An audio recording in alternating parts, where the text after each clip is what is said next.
Joining me right now is NATO Secretary General Jens Stoltenberg. Jens, it's great to have you this morning. Thanks very much for joining us. Thank you so much for having me. And you sat down with both presidents during the UN General Assembly this week. What's your reaction to what has taken place? Well, all NATO allies strongly support Ukraine because we have to remember that Russia is occupying a part of Ukraine, Crimea. And therefore, we have provided strong political support. I met the Ukrainian president just yesterday, and I conveyed that very strong support to him. But NATO allies also support strong, also practical support. Different funding arrangements, but also training of their forces is provided by different NATO allies. And do you have a reaction to the President of the United States, Donald Trump, meeting with the President of Ukraine in the midst of this firestorm that has taken place over their July phone call? So I welcome, of course, when NATO allies and the President of the United States meet with a close partner of NATO, Ukraine, the President of Ukraine. It's not for me to go into what is now a domestic U.S. debate, but what I can say is that for NATO it's extremely important to provide strong support to Ukraine, because what Russia has done there is to violate the sovereignty, the territorial integrity of a neighbor, Ukraine.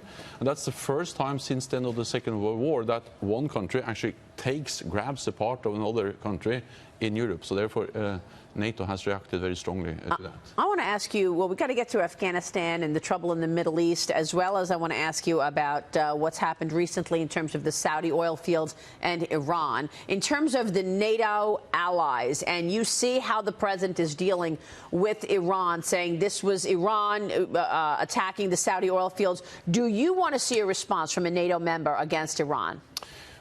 First of all NATO allies are extremely concerned about Iran's destabilizing activities in the region, its supports to terrorist groups, Iran's missile program, and of course all allies also are strongly against that Iran should be able to develop nuclear weapons.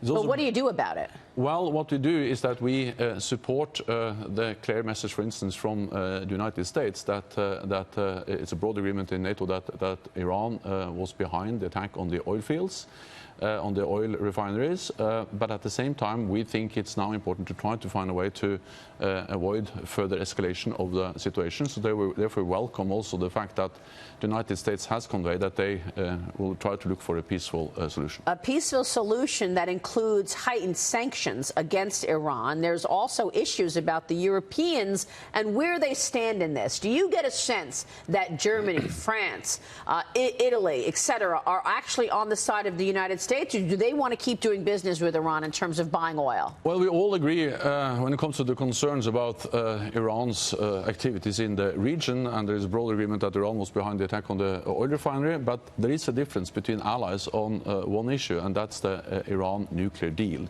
European allies are in favor of that deal, while the United States don't think that's a good deal. So I just have to admit that we agree on many issues, but on that deal there is different views. There are different views in the line. So you think that this deal continues without the United States in it? You think Europeans are hard pressed to walk away from that nuclear deal? So what we see is that, of course, the deal doesn't function as supposed, because the United States is now not part of the deal. Right.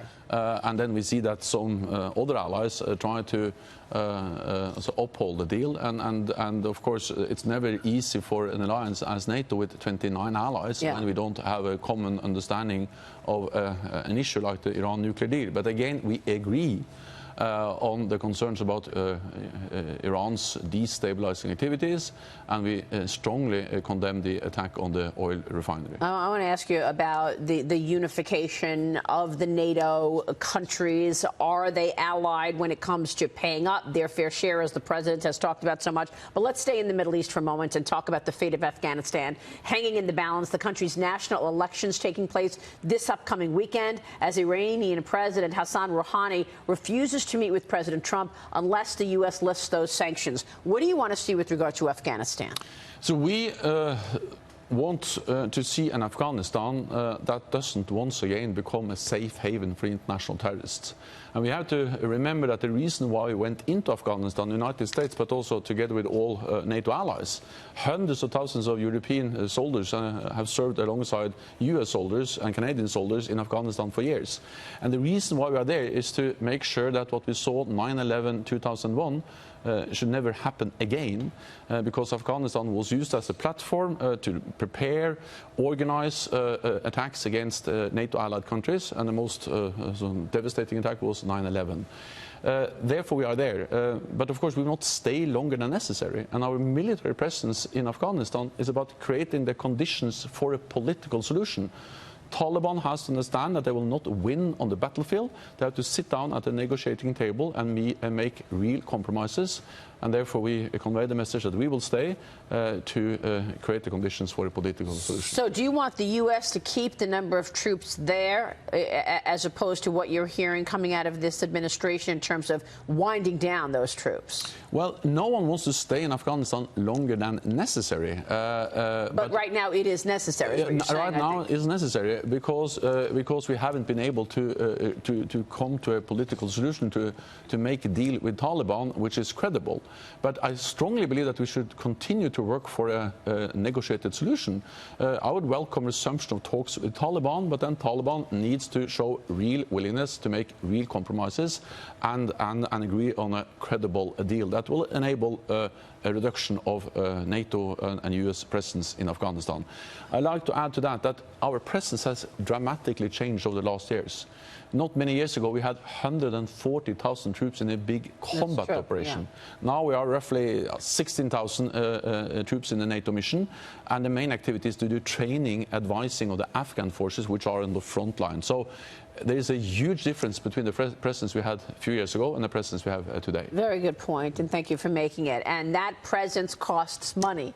Let's talk about the money that has been given to actually pay for the security. President Trump made this a huge issue over the last 2 years, saying that most of the NATO countries do not pay their fair share. What has changed? What has changed is that European allies and Canada are now increasing defense spending. After years of reducing defense spending, they are now all adding more money to their defense budgets. And the clear message from the President is having an impact. And I welcome that, because we all agreed that we should invest more. When tensions went down after the end of the Cold War, all allies reduced defense spending. But when tensions are going up again, we have to invest more. And just since 2016, until the end of next year, European allies and Canada will have added 100 billion extra for defense spending. We still have a long way to go. We still have to do more, but I welcome the fact that we are now really moving in the right direction. This obviously came up when you had lunch with President Trump earlier this week. Did the issue of China come up and NATO allies getting together in a united front against the intellectual property theft, for example, or the human rights behavior out of China? So China is one of the issues we now are addressing in NATO. Historically, NATO has been focused on the Soviet Union, on Russia, and also fighting terrorism, for instance, in Afghanistan. But we see that the rise of China partly provides some opportunities, trade and so on, but also some really challenges, some challenges we really have to face together. And I meet leaders in many countries, in NATO allied countries, also in the United States, which are concerned about the size of China. They will soon have a bigger economy than the United States. They have the second largest defense budget.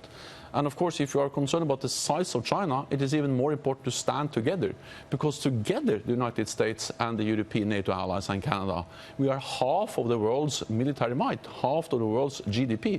So as long as we stand together, we are by far the strongest economic power and military power in the world. And your members understand that, because, I mean, China, its goals are to become the #1 military power, the #1 superpower in the world. Do NATO members want the #1 largest superpower militarily in the world being a communist nation? No, we want that to be a free and democratic nation, and that's the reason why we strongly believe in NATO. NATO is an alliance of 29 democracies. There are different views on many things, on climate change or trade, but we have always agreed around our core task to protect and defend each other. That's good for Europe, that we stand together, but it's also good for the United States. The strength of a nation can be measured by the size of its economy or the size of its military forces, but the strength of a nation can also be measured by the number of its friends. And the United States has more friends and allies than any other power in the world because of NATO. And also friends and allies that are willing to fight alongside US soldiers in different missions and operations. So especially in the light of a growing China, it is important that we maintain that unity and stand up for free and open societies. Mr. Secretary General, it's good to see you this morning. Thank you so much for having me. Thank you so much for joining us. Secretary General Jens Stoltenberg.